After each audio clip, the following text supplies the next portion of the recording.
11.1 का दूसरा सवाल है ये। तो इस सवाल को पढ़ने की बजाय इसका एक चित्र देख के समझ लेते हैं।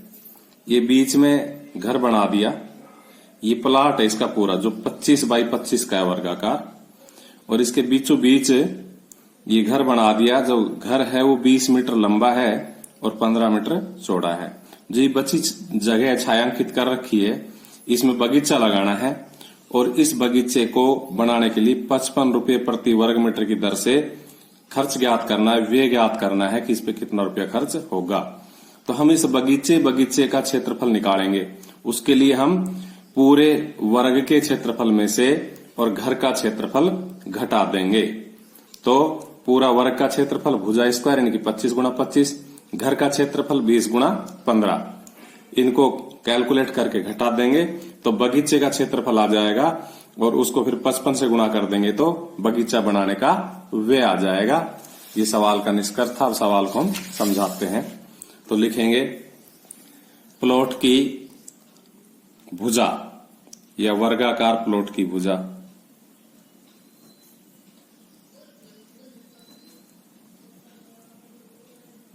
बराबर दी हुई है 25 मीटर।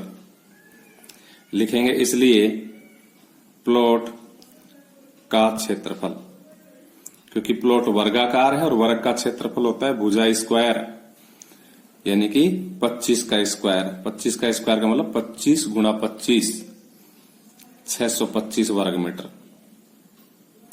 फिर लिखेंगे घर की लंबाई, क्योंकि घर आयताकार बनाया गया है तो लिखेंगे घर की लंबाई बराबर दी हुई है 20 मीटर और चौड़ाई दी हुई है 15 मीटर। लिखेंगे अतः घर का क्षेत्रफल, क्योंकि घर आयताकार है और आयत का क्षेत्रफल होता है लंबाई गुणा चौड़ाई।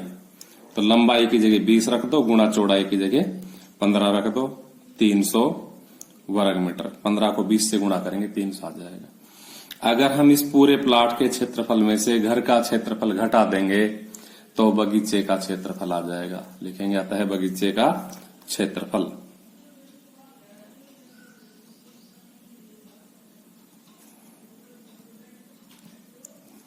बराबर 625 में से 300 घटा देंगे तो कितना आ जाएगा 325 वर्ग मीटर।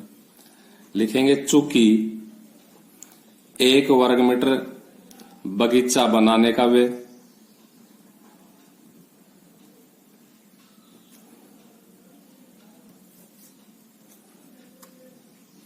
बराबर 55 रुपये, इसलिए हमें 325 वर्ग मीटर बगीचा बनाना है, क्योंकि बगीचे का क्षेत्रफल 325 आया है।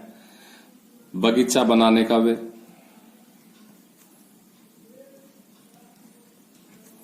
और हम 55 को 325 से गुणा कर देंगे। तो देखो मैं 55 को 325 से गुणा रफ में कर देता हूं। 325 गुणा 55, 5 5 25, 5 दूनी 10 और 2 12, 5 3 15 और 1 16। दोबारा भी यही 1625 आएगा, क्योंकि दोबारा भी 5 से गुणा करना है। 5 5 2 7, 6 2 8, 7 और 1, तो कितना हो जाएगा 17,875 रुपया।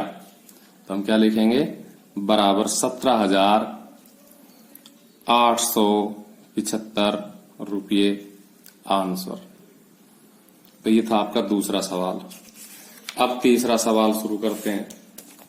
Question number 3। तो आपको एक बार पढ़ के सुना देते हैं तीसरा सवाल। ये है, चित्र बना रखा है इसका। ये जैसा कि आरेख में दर्शाया गया एक बगीचे का आकार कैसा है, मध्य में आयताकार है। ये मध्य में कैसा है, आयताकार है और किनारों पर अर्धवृत्त के रूप में। किनारे कैसे हैं, अर्धवृत्त के रूप में है। इस बगीचे का परिमाप और क्षेत्रफल ज्ञात करना है हमें। तो ये चित्र मैं बना लेता हूं थोड़ा सा कागज पे भी, ताकि आपको बनाते समय समझ में आ जाए। ये बीच में तो कैसा है, आयताकार है और किनारों से इधर से भी अर्धवृत्ताकार है और इधर से भी अर्धवृत्ताकार है और ये कुल 20 मीटर लंबाई है इसकी अर्धवृत्तों सहित, केवल आयताकार की नहीं है, पूरी है अर्धवृत्त सहित। और 7 मीटर इसकी क्या है, चौड़ाई है। तो हमें इसका परिमाप भी ज्ञात करना है और इसका क्षेत्रफल भी ज्ञात करना है। तो परिमाप तो किसी भी एक बिंदु से स्टार्ट करके ऐसे चल दो और वहीं पर आ जाओ, लौट के परिमाप आ जाता है। तो ये 20 नहीं करना, यहां से पहले ये परिधि लिखड़ेगी। परिधि का सूत्र होता है 2 पाई r, लेकिन ये आधी परिधि इसलिए 2 पाई r बटा 2। फिर ये भुजा निकालनी पड़ेगी, ये जुड़ेगी, फिर ये परिधि और फिर ये भुजा, ऐसे इसका परिमाप लिखड़ेगा। तो कुल मिला के हम सबसे पहले क्या लिखेंगे, हम लिखेंगे अर्धवृत्त का व्यास, क्योंकि ये व्यास होता है और ये 7 मीटर दिया हुआ है इधर रखा। तो अर्धवृत्त का व्यास बराबर 7 मीटर। और हमारे व्यास कहीं भी काम नहीं आता, हमेशा हर फॉर्मूले में त्रिज्या होती है। तो व्यास का ठीक आधा त्रिज्या होता है, आप चित्र में देख के भी समझ सकते हैं। अगर ये पूरा 7 है तो ठीक बीच में सेंटर होता है, केंद्र होता है, और केंद्र से एक परिधि के किसी बिंदु को मिलाने से त्रिज्या बनती थी, आधी होती है। तो 7 बटा 2 यानी कि 2 तिया 6 और 2 पंजे 10, 3.5 मीटर त्रिज्या आ गई। तो ये भी 3.5 हुई और ये भी 3.5 हुई।